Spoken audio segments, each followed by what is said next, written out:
जज साहिबान का एक जिक्र सुनाना चाहता हूँ। लोअर कोर्ट के जज हैं, ट्रायल कोर्ट के। सर कराची में आपको मालूम है एक मर्डर इसमें बड़ा मशहूर है, वायरल है, मुस्तफ़ा आमिर का मर्डर। और उसके अंदर एक 23 साल का लड़का मर्डर होता है, जिसने कत्ल किया है वो 28 साल का है। बड़ा नेटवर्क मनशियात का बेनकाब हुआ है, जिसके बाद लोग बहुत सारी बातें कर रहे हैं, बड़े बड़े लोगों के बच्चे पकड़े गए हैं और एक बड़ा नेटवर्क है और एक बड़ी क्रिमिनल माइंड्स हैं नौजवानों के जो नजर आ रहे हैं सर। अब हुआ ये था कि सर 4 घंटे मुकाबला हुआ था, फायरिंग हुई थी, फिर जाके इस लड़के की गिरफ्तारी हुई घर पे डिफेंस के पोश इलाके में। और जब एटीसी कोर्ट में पेश किया गया पुलिस की जानिब से और रिमांड मांगा गया, तो एटीसी के जो जज साहब थे वो उस मुबैना जो कातिल है अरमगान कुरैशी, उसके वालिद साहब के साथ बैठे हुए चाय पी रहे थे। उन्होंने पहले ऑर्डर पास कर दिया था जिसमें ये लिखा था कि इस मुलजिम को रिमांड पे दिया जाए पुलिस के हवाले।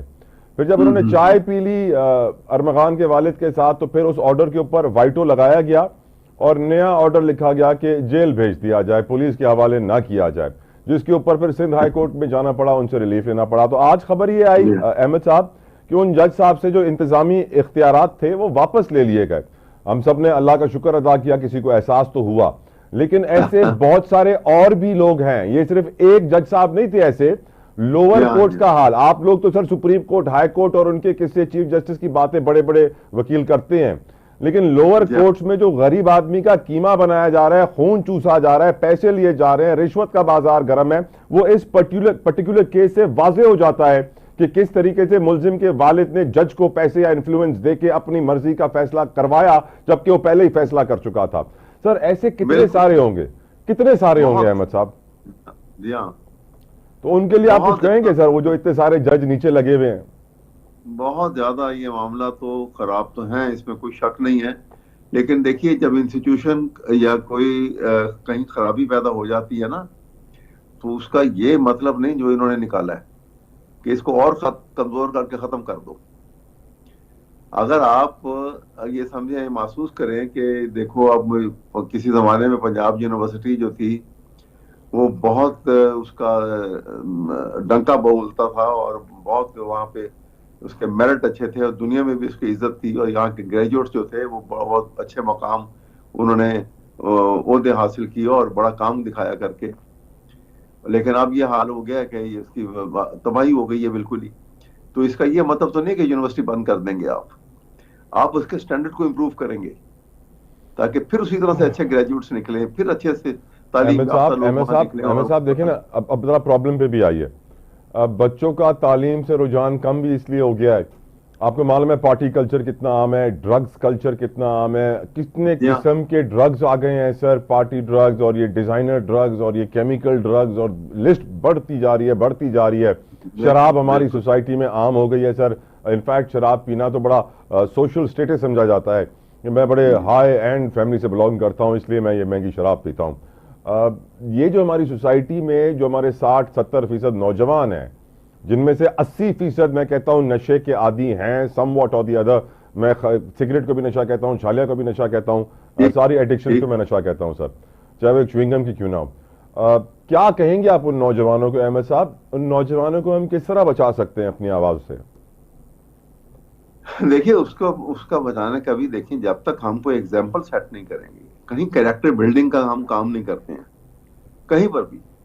अब सोसाइटी जो है उसका हाल ये हो गया है कि हर कैरेक्टरलेस आदमी को सिर्फ वो नजर से देखती है कि इसके पास बहुत बड़ी गाड़ी है और इसके जेब पैसों से भरी हुई है और इसके आगे पीछे जो है वो सिक्योरिटी गार्ड्स इसको लेके फिर रहे होते हैं उनके साथ, और वो उसको बड़ी हसरत की नजर से देखता है और कहता है कि मैं भी ऐसा बन जाऊं।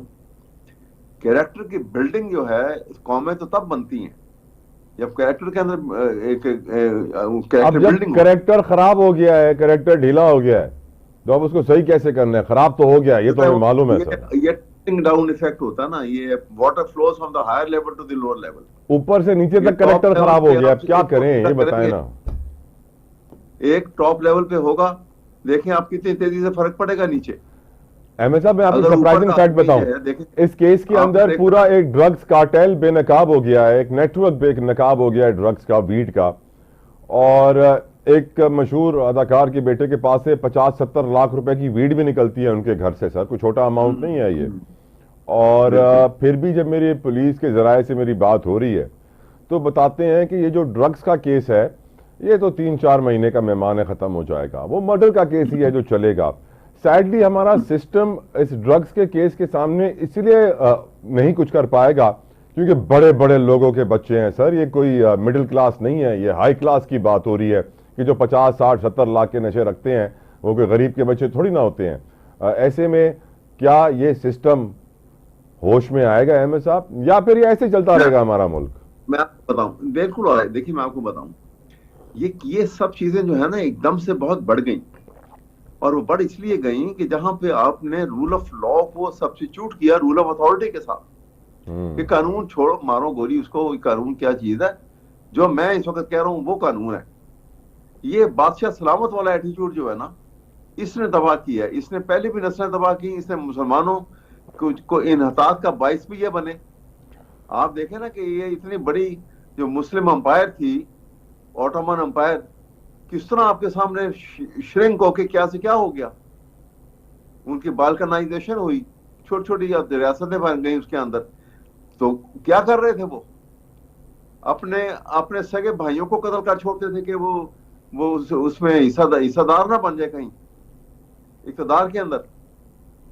तो जब ये रूल ऑफ अथॉरिटी को ले आएंगे, फिर there is no end to it. फिर जिसका जितना जोर लगेगा वो इसको इस्तेमाल करेगा। सर वो चेयरमैन नैब का एक जुमला मुझे बड़ा पसंद आया था, उन्होंने एक तकरीब में कहा था कराची के हवाले से कि कराची में जो सिस्टम है वो सबके कंट्रोल में है पर जिम्मेदार कोई नहीं है। हाँ, सही, बिल्कुल। तो ये शहर जो कराची है सर, ये कई मुल्कों से बड़ा